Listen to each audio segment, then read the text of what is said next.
자, 우리 옆에 분들과 다시 한번 인사하길 원합니다. 오늘 정말 잘 오셨습니다. 자, 은혜 받기 원합니다. 이번 주는 이제 한 주 동안 성도님들이랑 교제하는 가운데 왠지 주일날 성도님들이 많이 안 오겠다 뭐 이런 생각을 가졌는데요.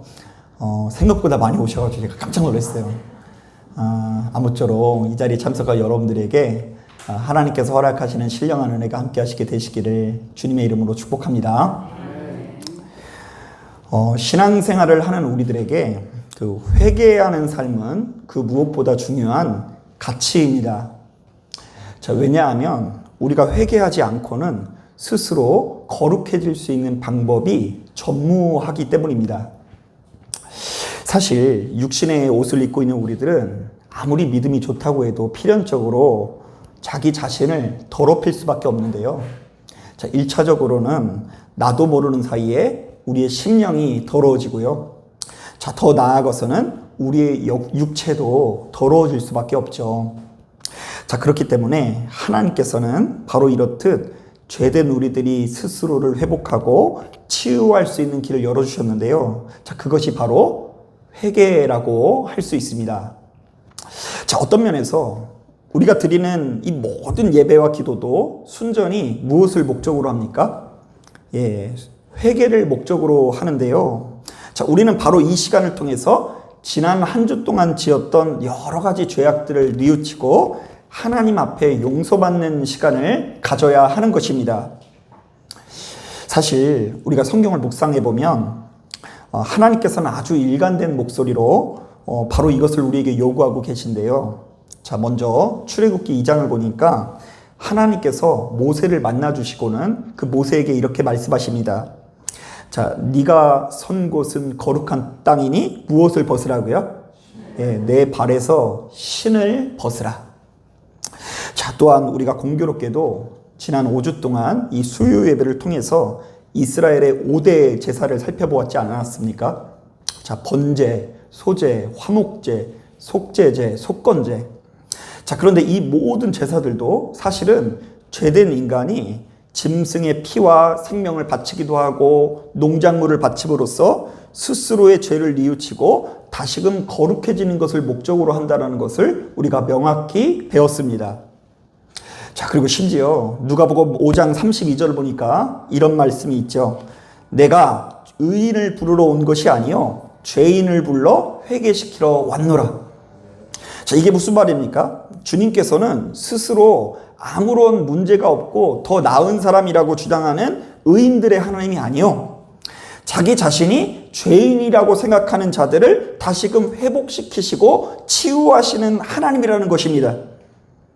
자, 그렇다고 한다면 오늘날 이 시대를 살아가는 우리들도 수시로 자기 자신을 돌아보면서 내 안에 있는 이 회개하는 시스템이 제대로 작동하고 있는지를 돌아봐야 합니다.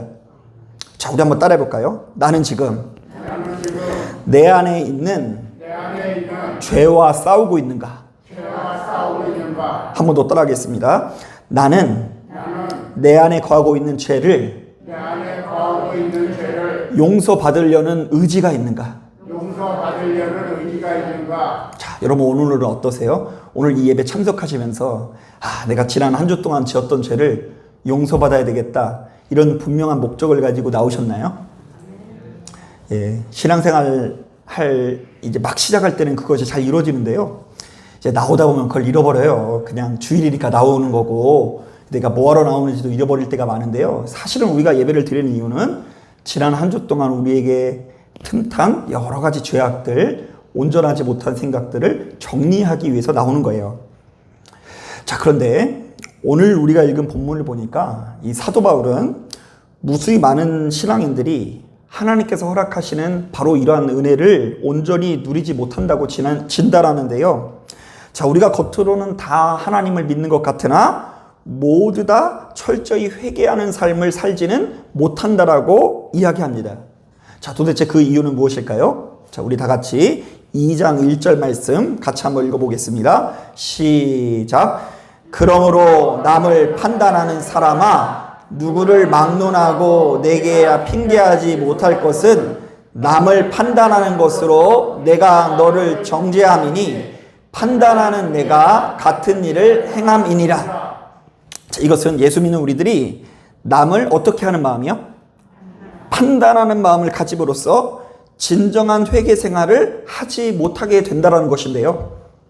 자, 안타깝게도 남을 판단하는 자에게는 더 엄격한 기준이 적용돼서 용서를 쉽사리 받을 수 없다라는 이야기를 하는 것입니다.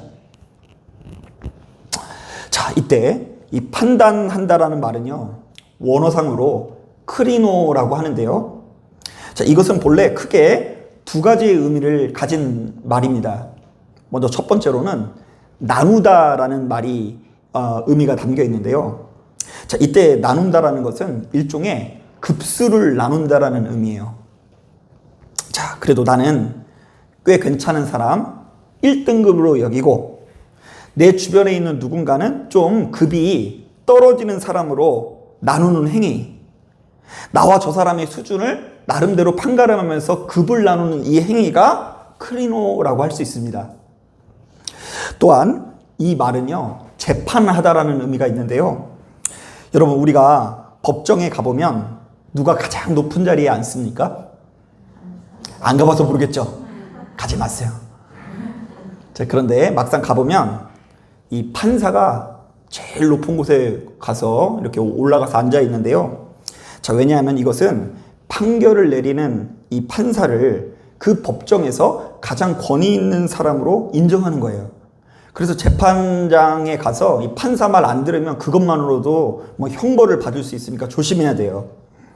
자, 그런데 바로 이렇듯 누군가 위에 서서 재판하고 판결하는 행위를 가리켜 크리노라고 이야기합니다.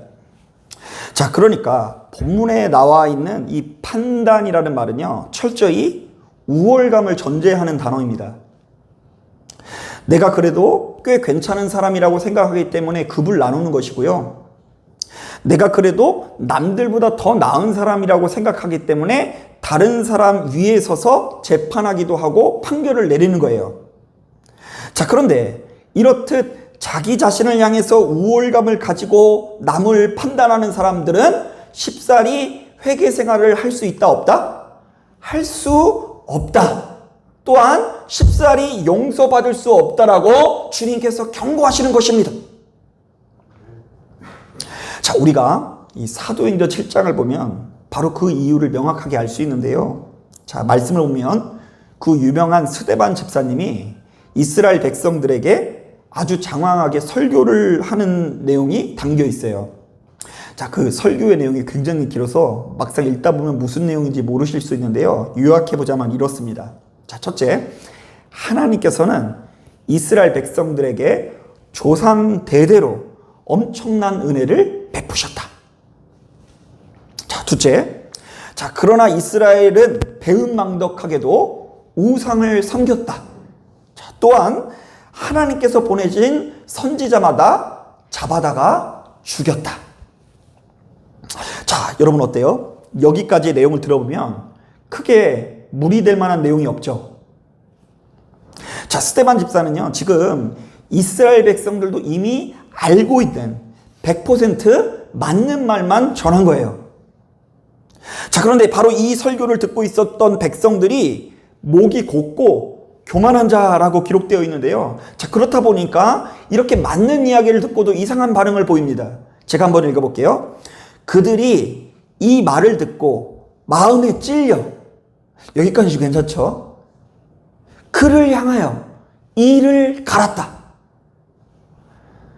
여러분, 하나님의 말씀을 듣다가 마음이 찔리면 어떤 반응이 보여진다고요? 눈물이 날 수도 있고, 때때로 어떤 사람은요, 말씀을 듣고 찔리면 뭘 간다고요? 이를 갈 수도 있는 거예요. 자, 그리고 그 뒤에 보면 이런 말씀이 있어요.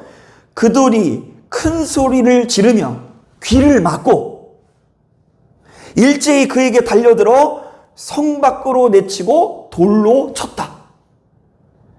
야, 하나님께서 우리 조상들에게 대대로 은혜를 베푸셨다. 그러나 우리는 그 은혜대로 살지 못하고 배은망덕한 삶을 살았다. 이 얘기 듣고 이를 갈았다고 이야기하고요. 귀를 막고 일제히 그에게 달려들면서 뭘 던졌다고요?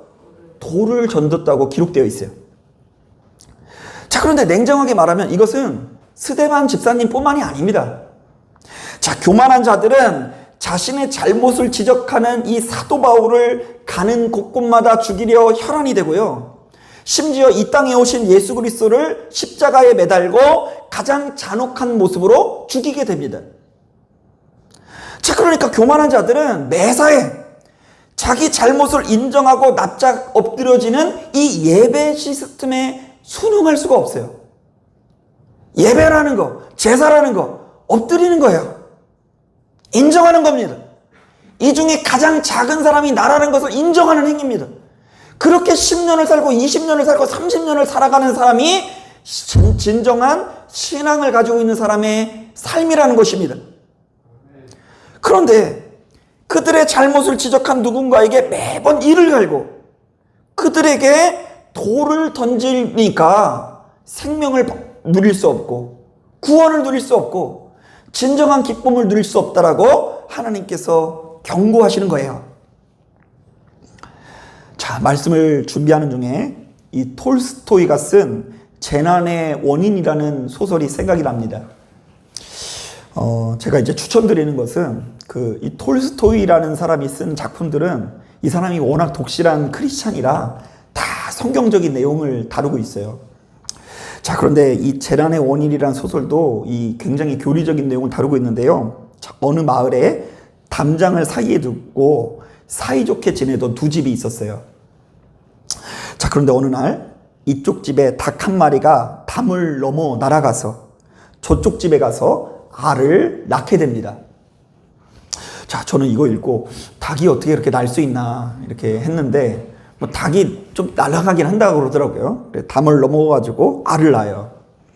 자, 그래서 이쪽 집의 아이가 그것을 보고 옆집의 친구에게 권면합니다. 야, 우리 집 닭이 너희 집에 가서 계란을 낳았으니까 그거 우리 집한테 돌려줘. 그 계란 내가 아침마다 먹는 아침 식사란 말이야. 자, 그러나 그 아이는 집에 들어가서 보더니 그 알이 없다는 거예요. 야, 알이 없는데? 자, 그 순간 이쪽 집 아이가 화가 나는 거예요. 내가 분명히 닭이 날아가서 낳는 걸 봤어요, 못 봤어요? 봤으니까 순순히 내라고 화를 냅습니다. 자, 그러다가 서로 감정이 격해져서 서로 박터지도록 주먹 다짐을 하게 됩니다. 자, 그런데 놀랍게도 바로 이 싸움은 이들의 엄마에게도 번집니다. 원래 아이들이 싸우면 좀 엄마들이 말려야 될 것 같죠? 그런데 그렇지 않아요. 가족들은 원래 또 하나예요. 우리 아이의 적은 나의 적이기도 하죠. 그래서 엄마가 서로 머리끄댕이를 잡고 길바닥에 낙인구기 시작하는 거예요. 자, 그런데 또 놀라운 일이 벌어집니다. 자, 그것을 지켜보던 아빠들끼리 같이 또 다툼을 벌이기 시작하는 겁니다. 온 가족이 이제 공통의 적을 맞이하게 됐어요. 똘똘 뭉쳐요, 서로. 자, 그런데 남자들의 싸움이 확실히 화끈합니다. 너무 화가 난 이 아빠가 저쪽 집에 불을 질러버립니다. 그런데 순식간에 그 나무로 지은 집이라 이 불 타오르더니 바람이 반대로 불러가지고 자기 집도 타버리게 됩니다. 자, 그리고 그날 밤 그 두 집안 사람들이 잿더미가 된 집터 위에서 가만히 누워서 하늘의 별을 보니까 하늘의 별이 너무 많은 거예요. 자, 그러니까 마음이 진정이 돼요, 안 돼요? 진정이 돼요. 그래서 서로 손을 꼭 붙들고 반성을 하게 됩니다. 도대체 무엇 때문에 우리는 이렇게 되었을까? 자, 우리는 계란 하나 때문에 집을 잃게 되었나? 아이들의 작은 다툼 때문에 집을 잃게 되었나? 그날 밤 양쪽 집 사람들이 곰곰이 생각해 보더니 순전히 자신들의 마음속 깊은 곳에 도사리고 있었던 이 별거 아닌 자존심, 교만 때문에 집을 잃게 되었다는 것을 깨닫게 됩니다. 자, 우리들은 남한테 지는 것을 조금도 견디지 못하는 아주 지독하게 교만한 사람이기 때문에 양쪽 집안을 홀랑 태워버렸구나. 자, 우리들은 대장 노릇하느라 바쁜 사람이었다. 자, 우리 한번 따라해 보겠습니다. 우리들은 대장 노릇하느라 바쁜 사람들이었다. 그래서 뭐가 태워졌다고요? 집이 태워진 거예요. 자, 그래도 이 사람들은요, 집 두 채 태워 먹고 자신이 교만하다라는 것을 깨닫고 회개했으니 얼마나 다행입니까? 자, 하지만 끝까지 교만한 사람들은 두 채를 태워 먹고도 그거 누구 탓해요? 저 인간 때문에. 저 인간이 닭 잡아먹고 오리발을 내밀었기 때문에 이 지경에 이르렀다라고 이렇게 하소연하기 일쑤입니다. 그러니까 가는 곳곳마다 자신도 모르게 이곳저곳에 불을 지르는 인생이 될 게 뻔하다라는 것입니다. 자, 오늘 우리가 읽은 본문은 바로 이렇듯 교만한 자들이 가지고 있는 어리석음을 강하게 꾸짖는 말씀인데요. 자, 우리 다 같이 4절 5절 말씀 함께 읽어보도록 하겠습니다. 시작. 혹 내가 하나님의 인자하심이 너를 인도하여 회개하게 하심을 알지 못하여 그의 인자하심과 용납하심과 길이 참으심이 풍성함을 멸시하느냐. 다만 내 고집과 회개하지 아니하는 마음을 따라 진노의 날 곧 하나님의 의로우신 심판이 나타나는 그날에 임할 진노를 내게 쌓는노라. 한번 따라해 보겠습니다. 자기 의에 빠져 교만한 자들은 하나님의 인자하심을 멸시하는 것이다. 네. 하나님이 너무 많이 참고 계신데 거기에 막 불을 지르면서 하나님의 자비와 인자하심을 멸시하는 것이 돼요. 한번 따라해 보겠습니다. 고집을 부리며 진심으로 회개하지 않는 자는 하나님의 진노를 쌓는 것과 같다. 자, 사랑하는 여러분, 사람은 그 누가 되었든 자기 자신을 의인으로 여기고 교만한 마음에 사로잡히면 반드시 망할 수밖에 없습니다. 그것도 아주 모모하게, 아주 신속하게 확신을 가지고 쫄딱 망하는 길로 나아갈 수밖에 없어요. 왜요? 우리는 본능적으로 매우 악하고 미련할 뿐 아니라 우리가 살아가는 이 세상도 정욕투성이기 때문입니다. 그래서 우리가 수시로 회개하면서 자신의 발걸음을 조정하지 않으면 어둠의 권세에 사로잡힐 수밖에 없는 것입니다. 자, 평생 목회를 하시다가 은퇴를 하신 한 목사님께서 언젠가 SNS 상에 이런 글을 올리신 적이 있습니다. 자, 자신이 오랫동안 목회를 해보니 많은 성도님들이 자신의 삶의 현장에서 크게 4가지의 태도를 보인다고 합니다. 자, 첫째, 자신이 잘못할수록 되려 강한 공격성을 보이는 사람. 내가 뭘 그렇게 잘못했는데? 지들은 뭘 그렇게 잘났는데? 누가 잘못해놓고요? 자기가 잘못해놓고 되려 화를 내는 사람이 있대요. 자, 둘째, 자신이 잘못할수록 주위 사람들과 빠르게 절규하고 동굴 속으로 들어가 숨는 사람. 자, 그래서 이런 사람들에게는 말을 많이 하면 할수록 도망갈 수 있으니까 조심하래요. 도망가는 사람들한테는 말을 많이 하면 된다, 안 된다? 안 된다라는 이야기예요. 자, 셋째, 자신이 잘못할수록 그것을 만회하기 위해서 선을 행하는 사람. 잘못한 거 알고 집에서 막 설거지 막 안 하던 설거지 막 하고 막 갑자기 말도 막 달콤한 말을 하기도 하고 뭐 이런 사람이 있다고 그러고요. 마지막으로 자신이 잘못할수록 면목이 없어서 고개를 숙이는 사람. 자, 저는 바로 이 글을 읽고 바로 이 글의 내용을요, 부모와 자식과의 관계에 대입을 해본 적이 있거든요. 자, 만약 어떤 가정에 이 4명의 자녀가 있는데 이 자녀들이 함께 모여서 아주 끔찍한 실수를 저질렀습니다. 자, 부모의 전 재산을 날리게 된 거예요. 생각만 해도 열받죠?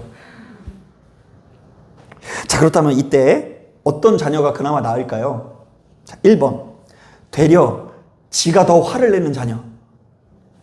엄마 아빠가 뭘 그렇게 잘났는데 그동안 나한테 해준 게 뭐가 있다고 이렇게 그러는 거야. 내가 이렇게 삐뚤 것은 다 순전히 누구 탓이라고요? 엄마 아빠가 잘못 키운 탓이야. 나는 상처투성이야. 막 이렇게 얘기해요. 둘째, 동굴 속에 들어가 숨는 자녀. 이 자녀가 너무 미안하니까 미안하다는 말 한마디 못하고 그때부터 집을 가출해서 뭐하고 사는지 연락이 안 되는 거예요. 10년째. 셋째, 갑자기 안 하던 애교를 부리고 선물을 가져오는 자녀.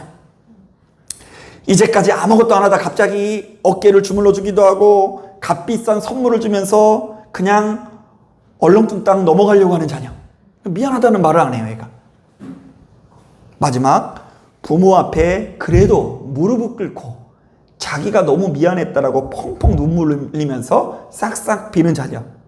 여러분, 이렇게 자녀가 넷이 있다고 한다면 어떤 자녀가 그래도 이쁠 것 같아요?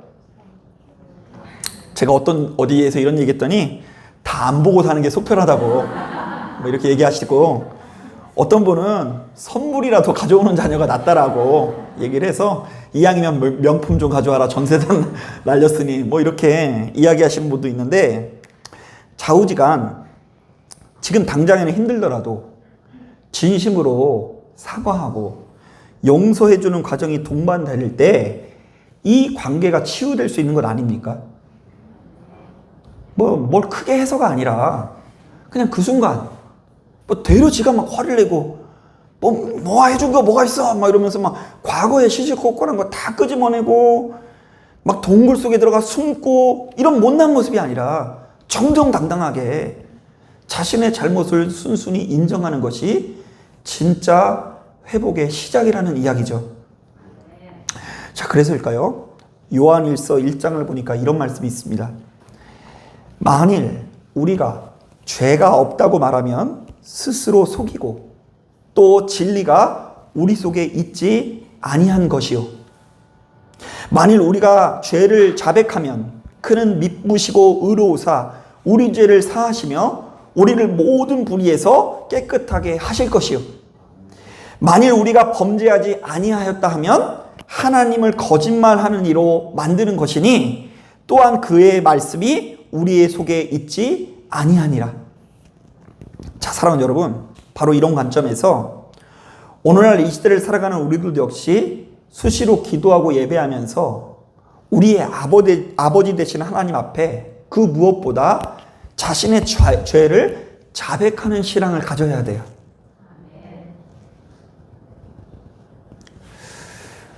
여러분, 우리가 진짜 기도 생활을 잘 배워야 되는데요. 어떤 기도가 능력 있는 기도인가? 저도 다 해봐서 알아요. 여러분, 우리가 막 방언으로 막 기도를 하면 겉으로 볼 때 얼마나 화려해요? 자, 그런데 겉으로는 막 방언으로 기도해도 사실은 속으로 아무런 생각 안 할 수도 있죠. 해보신 분만 알아요. 해보신 분만. 그리고 우리가 하는 이 기도가 그 어떤 마음도 담기지 않고 그저 행위가 될 수도 있죠. 그래서 제가 늘 하는 말 중에 하나가 이거 아니겠습니까? 주기도문에서 기도가 빠지면 뭐만 남는다고요? 주문. 아브라카타브라. 관세음보살. 이거 주문이랑 뭐가 달라요? 마음이 담기지 않은 채. 우리는 마음을 담아서 이렇게 함께 모여서 예배드리면서 죄악을 자백해야 돼요. 기도하면서 죄를 자백해야 돼요. 왜요? 냉정하게 봤더니 모든 문제의 근원은 다른 사람에게 있는 게 아니라 누구에게 있다고요? 나에게 있다라는 것을 우리가 신앙 안에서 깨달았기 때문이에요. 이대로 살면 안 된다. 이런 마음에 사로잡혀서는 안 된다.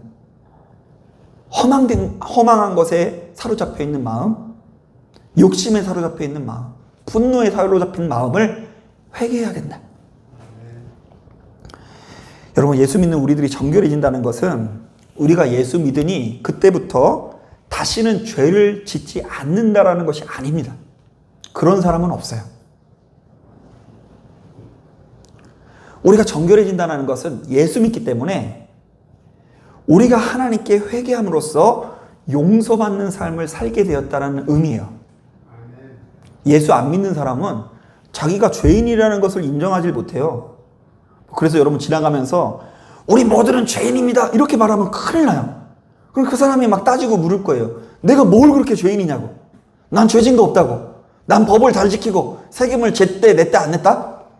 그런데 뭐가 죄인이냐고 막 따질 거예요. 그러나 예수 믿는 우리들은 믿음의 눈으로 내가 하나님 앞에 그동안 모든 삶의 여정 가운데 큰 죄인이라는 고백을 입에 달고 살 수밖에 없어요. 그래서 그 고백 때문에 눈물 흘리기도 하고 이렇게 주일마다 예배 나와서 하나님 앞에 자복하는 거예요. 하나님, 다른 어떤 문제가 아니라, 누구 때문이 아니라, 상황 때문이 아니라 나 때문입니다. 내가 그동안 좋지 못한 것을 심어서 죄송합니다. 나의 인생을 낭비해서 죄송합니다. 그렇게 깨달아 놓고, 그렇게 회개해 놓고 또다시 죄를 똑같은 것을 반복하니 나를 용서하여 주옵소서. 이런 과정을 통해서 우리가 정결해지는 거예요.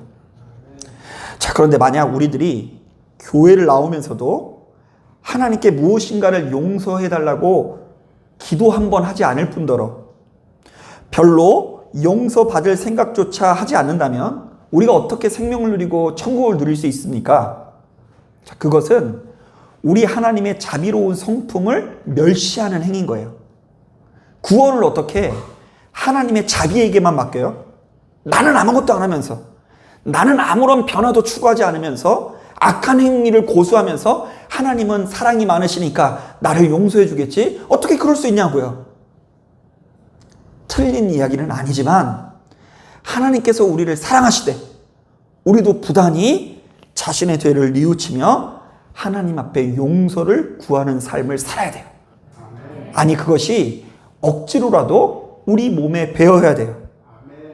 지난 한 주 동안 여러분 얼마나 억울한 일이 많았어요? 얼마나 힘들으셨어요? 일평생 열심히 땀 흘려 살아왔는데 뭐 그에 걸맞는 열매는 없는 것 같고, 나는 왜 이 모양이 이 꼴일까? 다른 사람들은 저렇게 잘 나가고 대단한데 나는 왜 이렇게 정말로 아무런 부도 명예도 누리지 못하는 것일까? 억울하죠. 근데 그럼에도 불구하고 누구를 믿기 때문에? 하나님을 믿는 사람이기 때문에 억지로라도 이 자리에 나와서 스스로를 돌이키며 하나님께 용서를 구해보는 거예요. 여러분, 바로 이것을 위해서는 우리가 겸손한 사람이 되어야 합니다.